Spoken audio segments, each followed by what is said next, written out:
One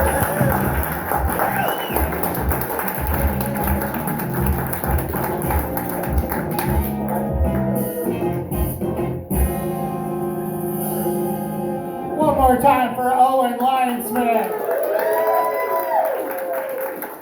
Would you believe that kid got out of the car and wasn't planning on doing stand-up tonight? And we gently bullied him into doing that fucking awesome set. You see how good he was? That was fucking awesome. And I'm not the guy who's gonna like fake hype everything. I got really good from the heart. I was like, that kid's fucking good. He should probably be up here longer than me, maybe. All right, so I'm just gonna do a little quick set for you guys. I'm Nathaniel Green. I'm the host. I'm gonna bring everybody up. But first, I'm gonna embarrass myself here. Is that okay? Yeah. Anybody drinking tonight? Woo! Fucking love drinking. Love drinking. Before I loved drinking, I loved weed. Anybody love weed tonight? Yeah, you guys are fucking dorks. I liked it when it was illegal and not corporate and fucking something my mom does.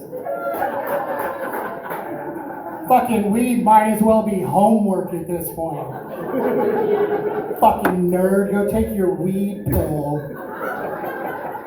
We used to smoke weed out of fruit and garbage. We used to buy it from strangers in scary neighborhoods. You had to fucking want it. Every joint was a test of valor and recklessness. You're like, I don't think I like that one. Can we get it in the brighter package? Fucking losers. I'm kidding. I'm truly grateful that weed is legal. And anyone who wants it for any reason or no reason, I think deserves to have access to it. I'm totally just kidding up here. Good for you. Smoke that shit every day. I had a problem with it as a child, though, because my mother was born Mormon, and even though they named me Nathaniel, since the day I was born, my nickname was Bud Green.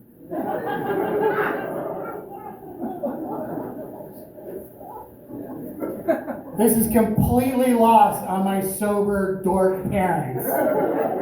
They have no idea what they sent into the world, just this cannabis bomb, you know? I remember being like 8 and teenagers being like, I want to get high with Bud Green. I was like, what's getting high? Is that like Care Bear shit? I remember trying to talk to a buddy my age about watching G.I. Joe, and I had a sister 5 years older than me. She was like, shut the fuck up. You watch more Care Bears than you do G.I. Joe. And stop, truly lived it down. But I lived that Care Bear life, dude. What's up? What kind of shaped like one?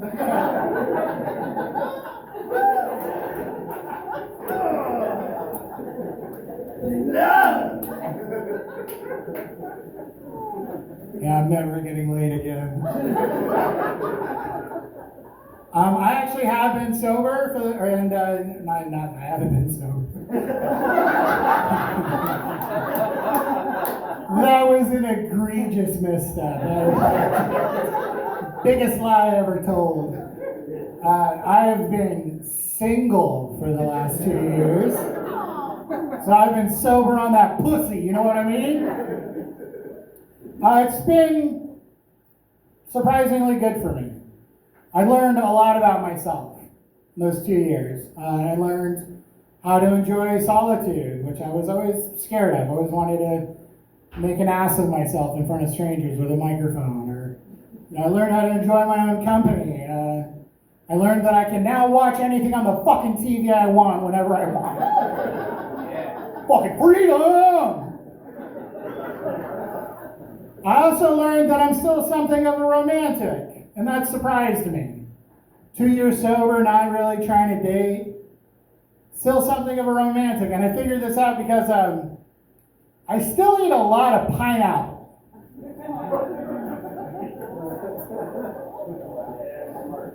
Because I want it to be nice for me, you know?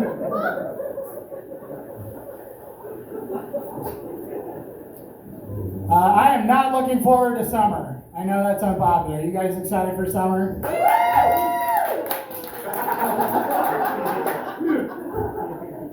Summer is a thin person's season. We are all equals in the winter. When you guys layer up and I don't quite as much. And we get a little more even in the middle. You can see skinny privilege in watching the weather.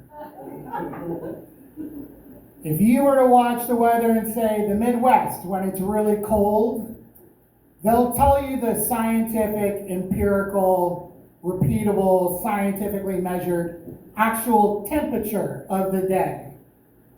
And then they'll give you this like whimsical pseudoscience bullshit number called, but it feels like. And they only do that for when it's cold, for skinny people. Because guess what? When you're my weight, if it's over 80 degrees, our it feels like is I'm fucking hot and my tits are sweating. And the meteorologists are neglecting us as a demographic, and that's fucked up. Because you're like, it's too hot for you, Nathaniel. You need to stay in and rest today. Thank you, newsman. It's very helpful. Another reason I'm not looking forward to summer is my daughter's getting really into camping. I want her to go camping. I want her to be excited about camping. Everything I got her for Christmas this year was camping gear. It was tents, it was lanterns, it's sleeping bags, it's all sorts of shit. And we're all really excited about going, except for me and my sweaty tits.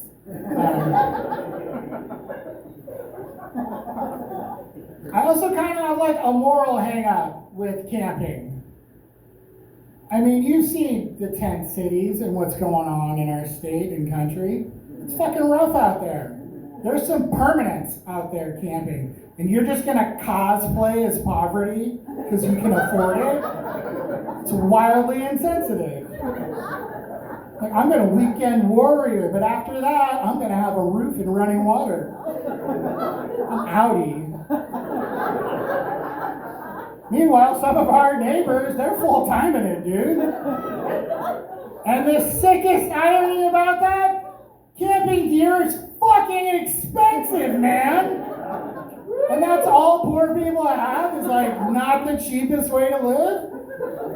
And I'm gonna go do that with my bubbly, blonde, blue-eyed white girl that Hitler would have loved. We're gonna be like, no, we're just gonna do it for a little while, then we're out of here.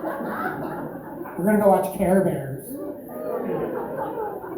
But you stay here, that's fine. That sucks. Lots of things can suck, and I rely on comedy heavily to get me back out of them.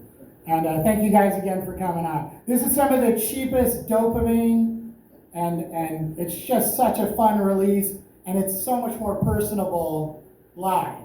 I really do believe that. Yeah. You guys are too fucking generous. This is part of my day. I did a lot of my weed smoking career in San Diego, where I grew up. Before I was 21, it was a lot easier to score pot than alcohol, and you could go to school high a lot easier than you could drunk. Trust me, I've done the field research. Fucking Bud Green and his misadventures. So, I did a lot of that first early drinking and a lot of that marijuana at the party house. Did any of you grow up with a party house?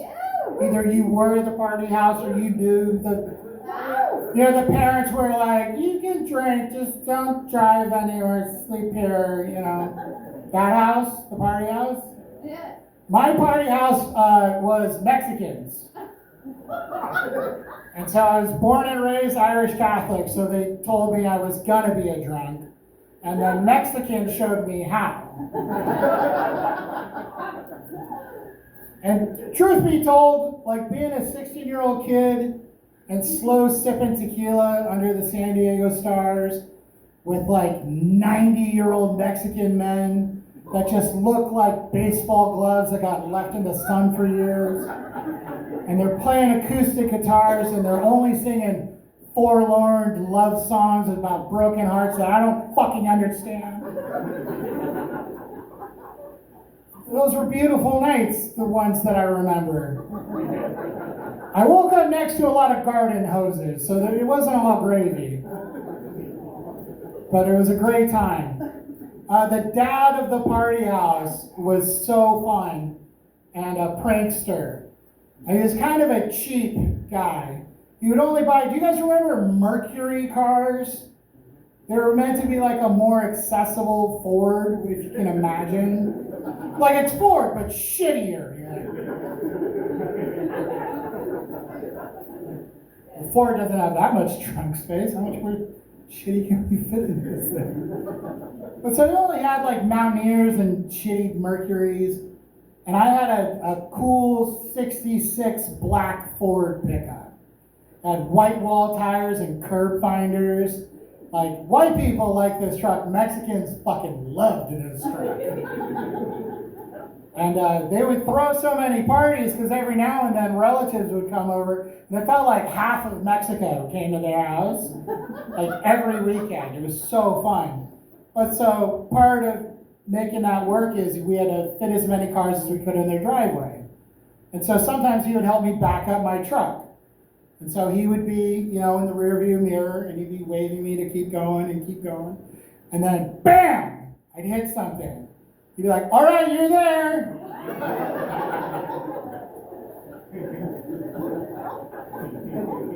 I can hit your house on my own, thank you. Jesus. But he was just a fun guy. He was just such a silly, fun guy. And even though he always called my truck the piece of shit, you could see there was like a sarcastic glimmer, like he knew it was a dope-ass truck. He was like, you fucking white boy with your cool. And I want that. But so he always called it the piece of shit. I never argued with him. I never took umbrage, never took issue with it. I was like, he'd always ask me, how's the piece of shit? I'd be like, it's doing fine. How are you? I'd go in his house and drink his liquor and sleep on a sofa. And it was a fun time. And unfortunately, the last time I saw him alive, I was visiting San Diego for my own father's wake. And I remember preparing for my own parents', inevitable mortality. What I didn't get ready for was that once one of them starts, once one dies, they kind of all fucking die, so all my friends' dads are dead too. So while I'm in San Diego burying my dad, party dad's son, who was my peer that I grew up with, he's like, you gotta come see dad. He's on his way out. You gotta see him one more time while you're in town. I'm like, yeah, this trip doesn't suck dick enough. Let's throw another dead dad on the pile while we're here. I'm not feeling anything anymore. I'm dissociating left and right. Let's fucking do it while it doesn't hurt right now. I swear to God, guys, it gets funny. Just hang tight. You're doing great. So I go to visit him, and he's not real communicative, and he's really confused. And it's really fucking hard to see. It really is. And it's experiences like that that made me gravitate to comedy harder and harder. It's just like cheap therapy and cheap dopamine, and and it's helped. I mean, this was one of the guys that taught me that. The guy that let me crash my truck into his house for a chuckle. Sometimes there's things more important than not having a laugh. Sometimes you just gotta find something funny. And I'm desperately looking for it in this room. And he's not recognizing anyone. He's still sexually harassing the nurse, which party son and me find fucking hilarious and endearing. He's still, I slipped her a 20 when we laughed.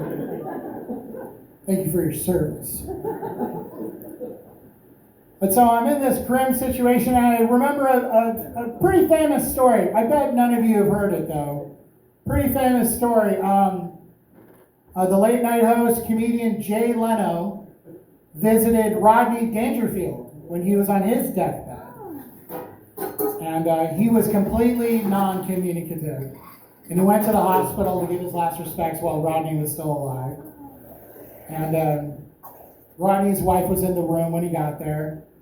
And she said, he's not going to be able to answer you, but if you put your finger in his palm, sometimes he squeezes. And you might get like a 1 for yes or 2 for no, or, and he might just tell you that he heard you.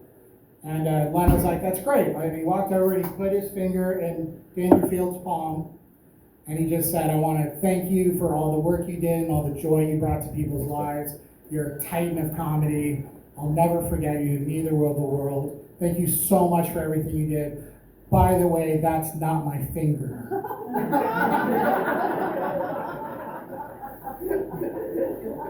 Deathbed dick joke, bro.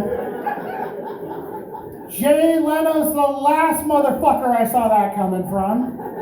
That was a gangster joke, dude. And so suddenly I'm in my own weird, similar situation. And this titan of a man who helped me grow up called him mi otro papá, my other father. This is a big deal. He's confused, he's not looking around, and I go to just hold his hand. And he's kind of like tight-fisted. I don't want to force it, because he's already confused. He's got this fucking white piece of shit in his room, and he doesn't know who he is. And that's my fault.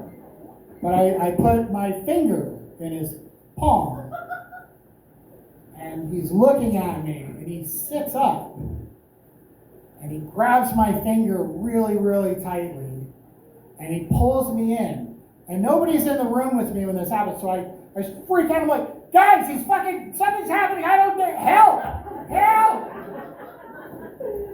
I don't have any dick jokes in mind. Someone stat dick joke.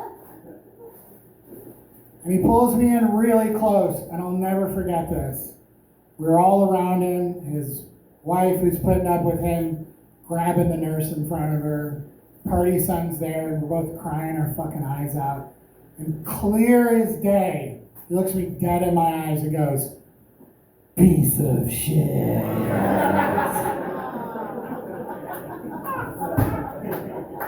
They said that was the first thing he said in 2 weeks. And I don't know if you've ever been at the deathbed side of somebody you loved and admired, and they knowingly look at you in the eye and call you a piece of shit. And it made you feel better about everything. But don't give up on humor. There's gonna be a dick joke in there somewhere. I swear to God. Everybody, that's my time. Nathaniel Green, thank you very much.